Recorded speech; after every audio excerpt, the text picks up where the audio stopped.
कल सुना था हमने पुनर्जन्म का कारण। आज सुनेंगे आत्मस्वरूप का और आत्मस्वरूप का और स्पष्टीकरण और अच्छे से क्लियर करना आत्मस्वरूप को बताएंगे।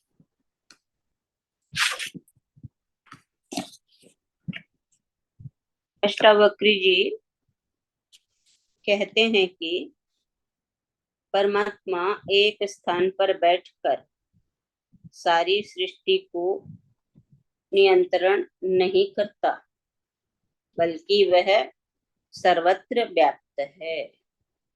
इतनी सुंदर लाइन और ज्ञानवर्धक। कण कण में व्याप्त है, मगर मनुष्य शरीर में वह आत्म रूप में, मनुष्य शरीर में वो परमात्मा आत्म रूप में है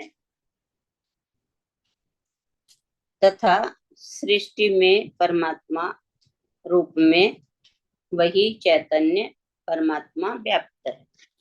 सृष्टि में बता रहे हैं कि सृष्टि में परमात्मा रूप में वही चैतन्य परमात्मा व्याप्त है।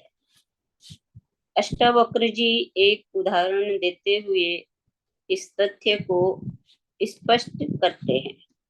जैसे जिस प्रकार घट के बाहर और भीतर एक ही सर्वव्यापी आकाश स्थित है, घट के बाहर और भीतर एक ही सर्वव्यापी आकाश स्थित है, यानी घट के अंदर भी आकाश है और बाहर देख ही रहे हैं चारों आकाश ही आकाश है। उसी प्रकार सृष्टि के समस्त पदार्थों में वह नित्य और निरंतर ब्रह्म स्थित है। जिस प्रकार शरीर के भीतर और बाहर आकाश है एवं दोनों आकाशों में कोई भेद नहीं है, उसी प्रकार भीतर और बाहर एक ही ब्रह्म व्याप्त है। आत्मा का स्पष्टीकरण कर रहे हैं कि भीतर और बाहर एक ही ब्रह्म है। शरीर में जो जीवन है, चेतना है, वह उसी आत्म तत्व की है।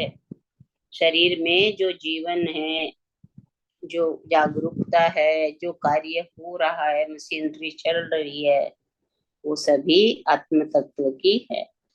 इसके निकल जाने से वो निर्जीव हो जाता है।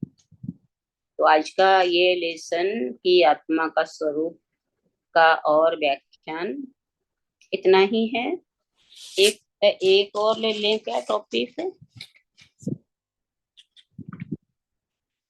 एक टॉपिक लें या अभी बस इतना ही रखें? ले लीजिए मसी जी। ठीक है। सेकंड टॉपिक है राजा जनक को दिए गए उपदेश का सार तत्व।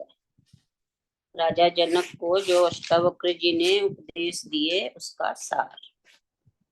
आत्मा और परमात्मा एक ही तत्व है, उसे पाना नहीं है, बल्कि वो तो प्राप्त है। केवल अज्ञान के कारण भूल हो गई है। उसे ज्ञान के द्वारा पुनः स्मृति में लाना है। ज्ञान के द्वारा, ये ज्ञान नहीं चल रहा है, इससे हम फिर से आत्मा को जानने लगे हैं, को स्मृति में लाने लगे हैं। भूल जाते हैं, लेकिन सुन सुन करके फिर हम सबको याद आ जाता है कि हम आत्मा हैं। ध्यान योग उपासना आदि आंतरिक स्वच्छता के लिए है। शरीर में उस परम शक्ति को समा लेने की तैयारी मात्र है।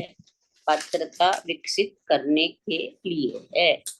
जो भी कोई ध्यान करते हैं, योगा करते हैं, उपासना करते हैं, पूजा पाठ और आंतरिक, ये सब चीजें आंतरिक स्वच्छता के लिए है। भीतरी स्थान जो है वो स्वच्छ हो जाए, अंतःकरण हमारा, शरीर में उस परम शक्ति को समा लेने की तैयारी मात्र है। इसके द्वारा क्या होगा कि उस परम शक्ति को हम अपने अंदर समा सकेंगे और हमारी पात्रता विकसित होगी। यह ज्ञान बुद्धि का विषय नहीं है। ईश्वर का जो ज्ञान है ये बुद्धि से सुनने का विषय नहीं है, क्योंकि बुद्धि सीमित है, वह असीम को अपने में नहीं समा सकती। इस तत्व ज्ञान का उपदेश सुनकर कोई अपने को परमात्मा मान ले तो यह उसका पाखंड होगा। इस तत्व ज्ञान को सुनकर कोई मान ले कि मैं परमात्मा हूँ, तो ये पाखंड होगा। इसके लिए वैराग्य अति आवश्यक है। वैराग्य अति आवश्यक है। स्वयं में मुमुक्षा और पात्रता विकसित करनी होगी और सतगुरु की शरण में जाना होगा। मुक्ति प्राप्ति के लिए विषयों को विष के समान छोड़ना होगा। विषय विष हैं ऐसा समझकर छोड़ना होगा। अपने अंदर क्षमा, सरलता, दया, संतोष और सत्य को धारण करना होगा। भीतरी मेकअप हैं ये सभी। पहले साफ करें अंदर को, फिर ये मेकअप करें। मेकअप ऐसा कि कभी उतरे नहीं। फिर कहा है पात्रता के लिए आवश्यक है अहंकार से मुक्ति। पात्रता बनेगी कैसे? यदि अहंकार है तो पात्रता नहीं है। पात्रता बनेगी अहंकार से, मुक्ति से। पूर्ण समर्पण दूसरा है, पूर्ण समर्पण तीसरा है, शरीर और मन के भावों से मुक्ति। शरीर और मन के, तन मन में जो भी है उन विचार भावों से मुक्ति। शास्त्र और ज्ञान से मुक्ति, मतलब बाहरी जो भी चीजें हैं उन सब से मुक्ति। बाह्य उपादानों से अपने को मुक्त रखना, मतलब भीतर से, बाहर से उनका कोई सरोकार नहीं है। वे भीतर से जुड़े रहते हैं। जो आत्म तत्व को, अपने आप को कि मैं ब्रह्म हूँ जानने लग जाता है, वो अपने अंतर से जुड़े रहते हैं, बाहर से नहीं। अष्टावक्र जी का उपदेश इतना सार गर्भित है कि उसे सुनते सुनते ही राजा जनक को आत्मबोध हो गया, स्वस्वरूप का ज्ञान हो गया। इतना ही है लेसन ये पूरा।